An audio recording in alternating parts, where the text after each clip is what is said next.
अगर आप प्लेन के इस फुटेज को गौर से देखोगे तो इसमें आप 3 अनयूजुअल चीजें नोटिस करोगे। नंबर 1, इस प्लेन के विंग्स रिट्रैक्टेड है यानी कि स्ट्रेट है।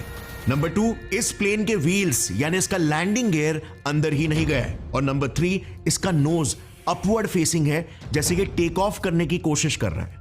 अब ये बेसिकली एक बहुत ही वियर्ड और कॉन्ट्रास्टिंग कॉन्फ़िगरेशन है, क्योंकि बेसिकली इस कॉन्फ़िगरेशन के हिसाब से प्लेन टेक ऑफ और लैंड दोनों एक साथ करने की कोशिश कर रहा है।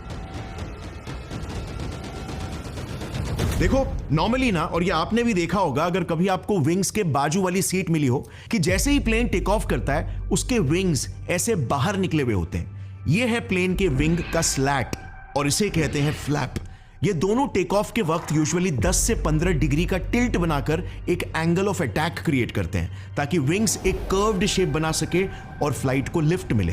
प्लेन का टिप भी इसी दौरान ऊपर की ओर होता है और तुरंत व्हील्स भी अंदर चले जाते हैं। ये एक एरोडायनामिक स्ट्रक्चर क्रिएट करता है, जिसकी वजह से ही लिफ्ट क्रिएट होता है और प्लेन सक्सेसफुली टेक ऑफ कर पाती है। और फिर एक बार जब एरोप्लेन सही ऑल्टीट्यूड तक पहुंच जाए, सिर्फ इसी के ही बाद इसके विंग्स के ये पार्ट्स रिट्रैक्ट यानी कि अंदर खींच लिए जाते हैं। बट अनफॉर्चुनेटली जैसे हमने क्लिप में देखा, टेक ऑफ के वक्त यही विंग्स बाहर ही नहीं निकले, यानी कि कॉन्फ़िगरेशन बिल्कुल 0 डिग्री पर था और इवन प्लेन के व्हील्स यानी कि लैंडिंग गियर अंदर नहीं